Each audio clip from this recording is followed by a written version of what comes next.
Hello friends, welcome back to my YouTube channel. মই অনুৰাগ শৰ্মা আপোনালোক সকলোকে পুনৰবাৰ স্বাগতম জনাইছো মোৰ YouTube চেনেলটোলৈ। আজি মই আপোনালোকৰ সন্মুখত এটা নতুন ভিডিঅ' লৈ উপস্থিত হৈছো আৰু আজিৰ ভিডিঅ'টোত মই আপোনালোকৰ সৈতে শ্বেয়াৰ কৰিম এটা ৰিক্ৰুটমেন্ট নটিফিকেশন আৰু সেই ৰিক্ৰুটমেন্ট নটিফিকেশনটো হৈছে গুৱাহাটী হাই কোৰ্টৰ ফালৰ পৰা। সো গুৱাহাটী হাই কোৰ্টত ইয়াতে 14টা পোষ্ট ওলাইছে বা ভ্যাকেন্সি ওলাইছে judicial assistant in the principal seat of the Guwahati high court in their respective pay structure payment to police 14,000 to 70,000 grade pay 8,700 plus other allowances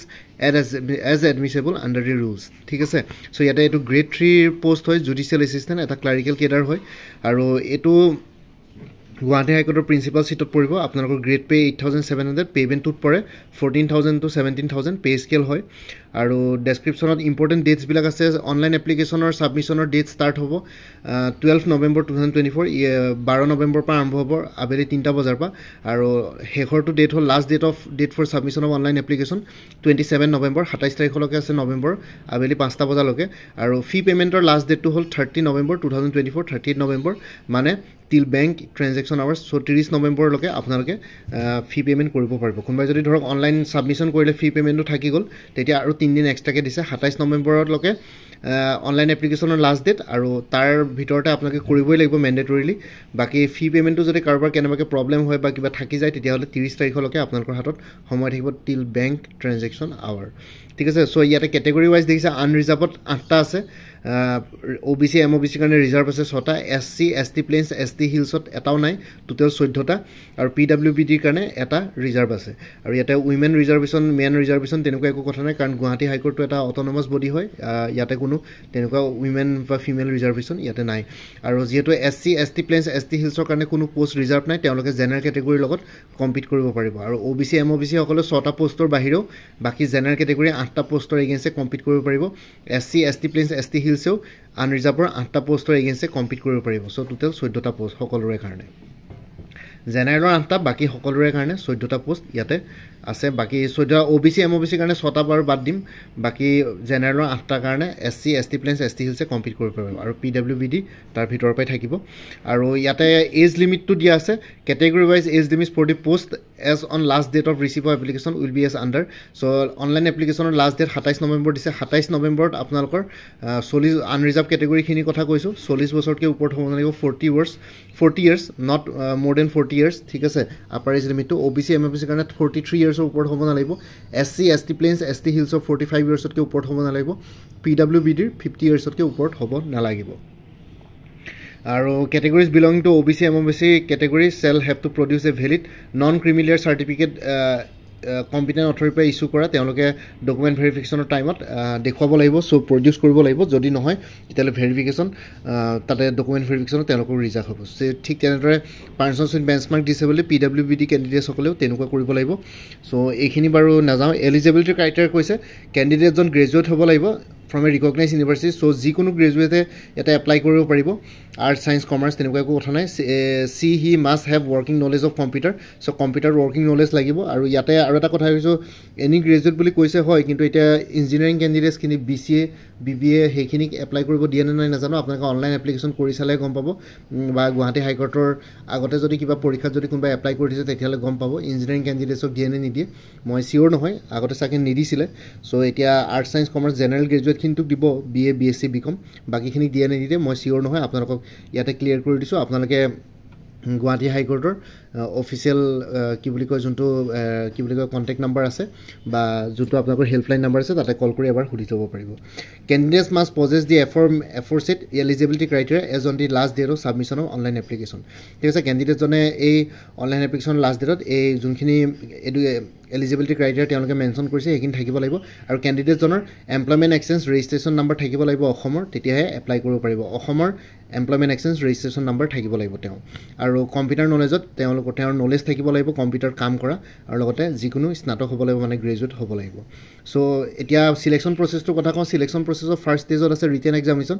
objective type multiple choices আছে for 120 marks of 2 hour duration on OMR sheets testing in English proficiency general knowledge general aptitude and reasoning as well as knowledge of Assamese language 20 marks ঠিক আছে so ইয়াতে আপোনালোকে কি বুলি কয় ইয়াতে যোনটো ৰিটেন এক্সামিনেশ্যন হ'ব প্ৰথমটো objective type multiple choice written examination হ'ব 120 মাৰ্কছৰ চ' আপোনালোকে যদি LDA কপিষ্টৰ পৰীক্ষা আগতে দি থৈছিলে বা তেনেকুৱা কোনোবা ক্লাৰিকেল কেডাৰৰ পৰীক্ষা দি থৈছে গুৱাহাটী হাইকোৰ্টৰ তেতিয়াহ'লে একেই চিলেবাছ ছেম চিলেবাছ ইয়াতে ফ'ল' কৰিব English proficiency general knowledge general aptitude reasoning আৰু আছামিজ লেংগুৱেজৰ ওপৰত ইয়াতে আপোনালোকৰ কুৱেশ্যনছ সোধা হ'ব ঠিক আছে চ' আছামিজ লেংগুৱেজত 20 মাৰ্কছৰ আহিব আছামিজ লেংগুৱেজটো টোটেল 120 মাৰ্কছ 100 মাৰ্কছৰ থাকিব general knowledge general aptitude reasoning English proficiency থাকিব আৰু আছামিজ লেংগুৱেজটো 20 মাৰ্কছ এক্সট্ৰাকৈ থাকিব তাতে আপোনালোকে 5 মাৰ্ক কৰিব লাগিব মানে 40% মাৰ্কছ স্ক'ৰ কৰিব লাগিব মানে 20 ভিতৰত 8 নম্বৰ আপোনালোকে অসমীয়া ছেকশ্যনটোত পাব লাগিব আছামিজ লেংগুৱেজ ছেকশ্যনত তেতিয়াহে আপোনালোকে নেক্সট ষ্টেজলৈ কোৱালিফাইড হ'ব বা আপোনালোকক কনচিডাৰ কৰিব কাট অফ মাৰ্কছ নিৰ্ধাৰণ কৰোঁতে নহ'লে আছামিজ ছেকশ্যনত যদি আপোনালোকে 20 ভিতৰত 8তকৈ কম পায় তেতিয়াহ'লে আপোনালোকে ইয়াতে কোৱালিফাই নকৰে আৰু ইণ্টাৰভিউ ভাইভা পোষ্টত 20 মাৰ্কছ থাকিব এটা পোষ্টৰ এগেইনষ্টে 3জনকৈ মাতিব চ' ইয়াতে 14টা পোষ্ট আছে 14টা পোষ্টৰ এগেইনষ্টে 42জন কেণ্ডিডেটছক মাতিব কোনোবাই যদি ধৰক সমান মাৰ্কছ স্ক'ৰ কৰে অবজেক্ট টাইপ ৰিটেন এক্সামিনেশ্যন তেতিয়াহ'লে খুব বেছি 42ৰ জেগাত 45-46জন হ'ব আৰু এটা পোষ্টৰ এগেইনষ্টে 3জনকৈ মাতিব আৰু কেণ্ডিডেটজন ভাইভাত এপিয়াৰ হ'ব লাগিব আৰু ভাইভাটো বা ইণ্টাৰভিউটো তেওঁলোকে মিনিমাম 60% মাৰ্কছ স্ক'ৰ কৰিব লাগিব মানে 60% মানে 20 ভিতৰত মিনিমাম 12 মাৰ্কছ আপোনালোকে পাব লাগিব তেতিয়াহে ইণ্টাৰভিউত কনচিডাৰ কৰিব আপোনালোকক চাকৰি দিয়াৰ ক্ষেত্ৰত বা এপইণ্টমেণ্ট দিয়াৰ ক্ষেত্ৰত বা শ্বৰ্ট লিষ্টেড কেণ্ডিডেটছৰ নামৰ তালিকাত আনিবৰ কাৰণে ঠিক আছে চ' এইখিনি আছিলে বেলেগ একো নাই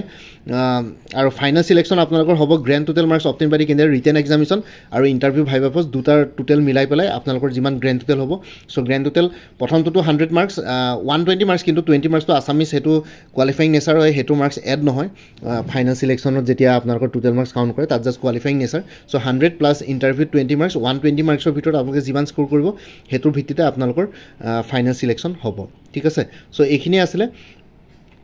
গুৱাহাটী হাইকোৰ্টৰ GHC.online.government.in গৈ পেলাই আপোনালোকে অনলাইন এপ্লিকেশ্যন ফিল কৰিব পাৰিব আৰু বাকী এইখিনি আৰু বেলেগ এডিশ্যনেল ইনফৰমেশ্যন বেছি একো নাই ফটো ছিগনেচাৰ সেইখিনি আপলোড কৰিব লাগে আপোনালোকে ৱেবছাইটত গ'লে মানে এইখিনি বস্তু পাই যাব এইখিনি বস্তু মই ইমান ডিটেইলছত নাযাওঁ আৰু চ' ইমানখিনি আছিলে আৰু পৰীক্ষা কেতিয়া হয় সেইটো আৰু জনাব গুৱাহাটী হাইকোৰ্টে এতিয়া এইটো বছৰটো নহয় চাগে অহা বছৰ জানুৱাৰী ফেব্ৰুৱাৰী মানত হ'বগৈ গৈ পেলাই জানুৱাৰী মানটো হ'বগৈ মিনিমাম জানুৱাৰী নহয় তাতকৈ বেছিয়ে হ'ব চাগে ফেব্ৰুৱাৰী মানত হ'বগৈ পৰীক্ষা ফেব্ৰুৱাৰী মাৰ্চ মানত চ' আপোনালোকৰ ওচৰত সাফিচিয়েণ্ট টাইম আছে আপোনালোকে প্ৰিপেৰেশ্যন কৰি থাকক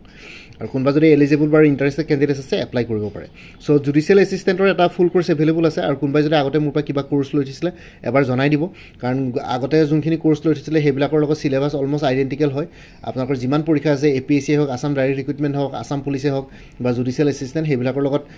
কি বুলি কয় আইডেণ্টিকেল হয় চিলেবাছটো চ' সেইটো কাৰণে আপোনালোকে আগতে মোৰ পৰা কিবা কোৰ্চ লৈ থৈছিলে যদি জনাই দিব সেইখিনি কোৰ্চ যদি মেটেৰিয়েলছ আছে সেইখিনিৰ পৰা প্ৰিপেৰেশ্যন কৰিব পাৰিব বা নতুনকৈ যদি কাৰোবাক মেটেৰিয়েলছ থাকে ল'ব পাৰিব চ' ইয়াতে জুডিচিয়েল এছিষ্টেণ্টৰ ফুল কোৰ্চটো মই প্ৰিভিয়াছ ইয়েৰ কুৱেশ্যন পেপাৰ মানে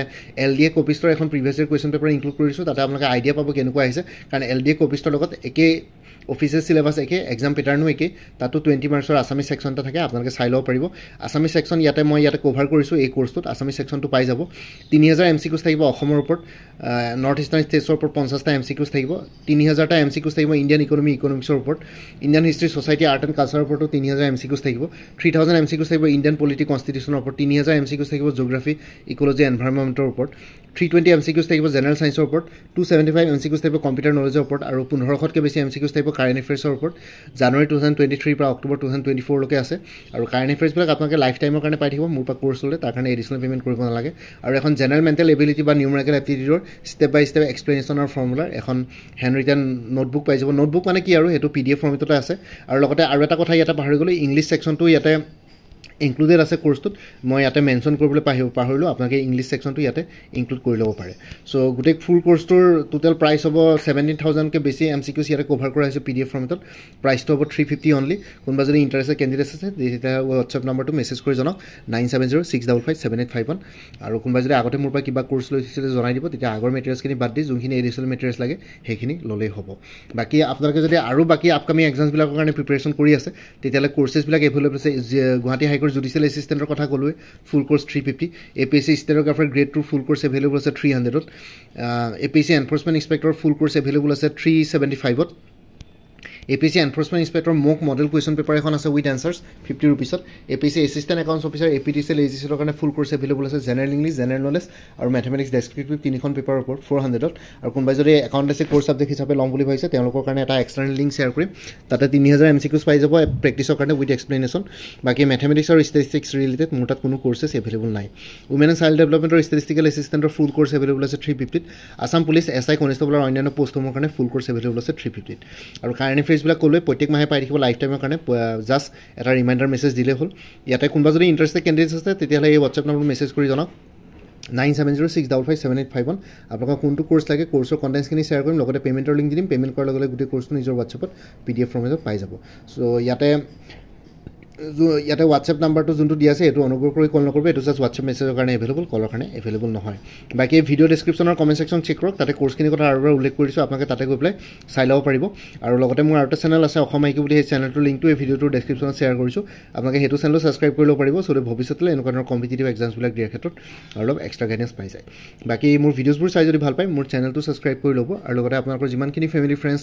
ৰিলেটিভছ আৰু চিনাকি এক্সপিৰিয়েঞ্চ আছে তেওঁলোকৰ লগত মোৰ চেনেলটো শ্বেয়াৰ কৰিব লগতে কমেণ্ট ছেকশ্যনত জনাব কিবা যদি কুৱেশ্যন থাকে ডাউট থাকে মই নিশ্চয় আপোনালোকৰ কুৱেশ্যনছ আৰু ডাউটছবিলাকৰ ৰিপ্লাই দিবলৈ চেষ্টা কৰিম বাকী আজিৰ ভিডিঅ'টো ইমানতে সমাপ্ত কৰি আপোনালোক সকলোৰে পৰা বিদায় দিলোঁ কাইলৈ পুনৰ এটা নতুন ভিডিঅ'লৈ আপোনালোকৰ সন্মুখত উপস্থিত হ'ম তেতিয়ালৈকে ভালকৈ প্ৰিপেৰেশ্যন কৰি থাকক সকলোৱে অল দি বেষ্ট থাকিলে bye take care friends Bharat মাতা কি জয় আই অসম